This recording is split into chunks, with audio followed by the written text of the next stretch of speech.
Okay, आज का हमारा टॉपिक है क्लस्टर ऑपरेटिंग सिस्टम। हम डेफिनेशन को रीड करते हुए कुछ पॉइंट्स को हाईलाइट करेंगे। उन पॉइंट्स के बेस पे हम डायग्राम्स बनाएंगे और डायग्राम्स के बाद कुछ हम प्रॉपर्टीज़ को डिस्कस करेंगे। उसके बाद हम इसकी एग्जांपल देखेंगे। एग्जांपल के बाद हम इसकी टाइप्स को देखेंगे। टाइप्स के बाद इसके एडवांटेजेस और यूज़ को देखेंगे। ठीक है, तो एक cluster system consist of multiple independent computers. ठीक है, मल्टीपल कंप्यूटर्स के ऊपर मुश्तमिल होता है, इंटरकनेक्ट होता है किसके जरिए, लैन नेटवर्क के जरिए। ठीक हो गया, या फिर हाई स्पीड लिंक के जरिए। और आपस में क्या कर रहे होते हैं, शेयर कर रहे होते हैं स्टोरेज को और वर्क टुगेदर और एक साथ काम करते होते हैं एज ए मशीन के तौर पे। ठीक है, इस तरह की इल्यूजन क्रिएट करते हैं ये इंडिपेंडेंट कंप्यूटर के, इस तरह लग रहा है कि एक ही मशीन है ये। ठीक है, तो ये कुछ मैंने पॉइंट्स हाईलाइट कर दिए हैं। ठीक हो गया, तो सबसे पहले हमारा क्या है, मल्टीपल इंडिपेंडेंट कंप्यूटर। ठीक हो गया, तो हमने क्या ले लिया, तीन इंडिपेंडेंट कंप्यूटर को ले लिया, पीसी 1 2 और 3। उसके बाद इनको आपस में क्या कर दिया गया है, इंटरकनेक्ट कर दिया गया है। ठीक है, अब ये किसके जरिए इंटरकनेक्ट किया, हमने लैन नेटवर्क के जरिए इनको आपस में कनेक्ट कर दिया गया है। ठीक हो गया, उसके बाद ये आपस में क्या कर रहे हैं, शेयर कर रहे हैं। क्या चीज शेयर कर रहे हैं, वो हमारा डेटा स्टोरेज को आपस में शेयर कर रहे हैं।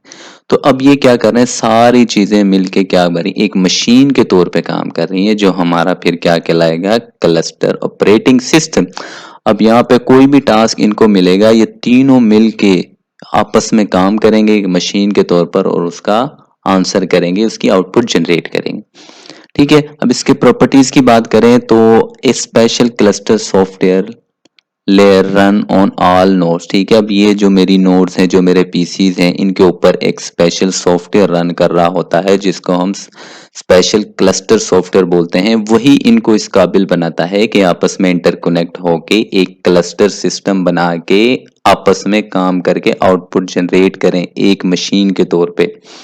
ठीक है, उसके बाद each node monitors health of other nodes विया ए नेटवर्क। ठीक है, इस लैन नेटवर्क के जरिए हर नोड दूसरे कंप्यूटर को मॉनिटर कर रही होती है।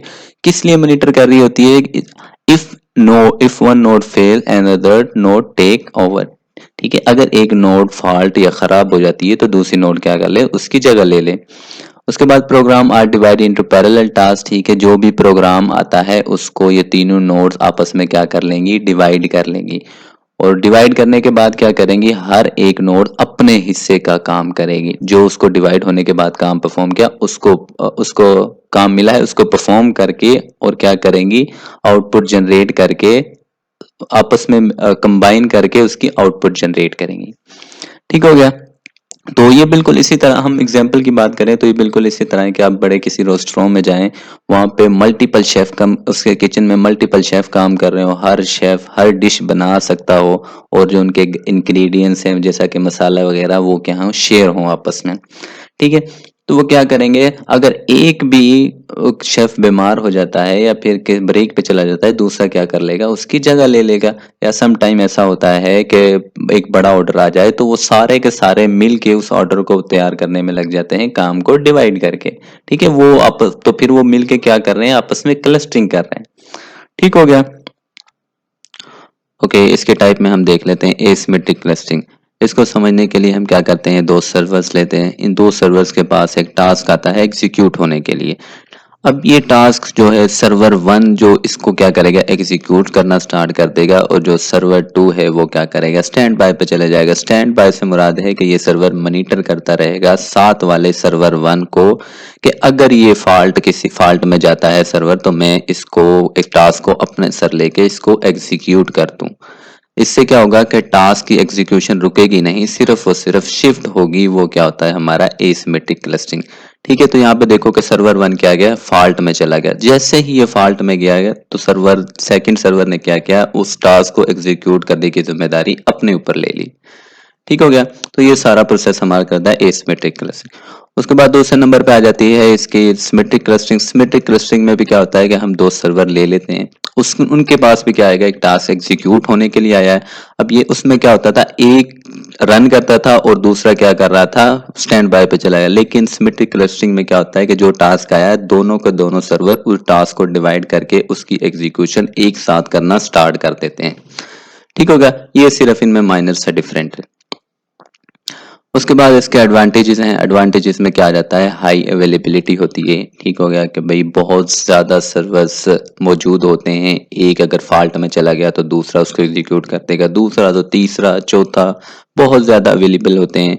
ठीक हो गया। उसके बाद लोड बैलेंसिंग होती है, कोई भी टास्क होता है तो ये क्या करते हैं आपस में उसको डिवाइड कर लेते हैं, हर कोई अपने हिस्से का काम करता है, तो एक किसी एक के ऊपर लोड नहीं पड़ता, बल्कि लोड क्या हो जाता है, बैलेंस हो जाता है सारे के सारे सर्वर्स के ऊपर।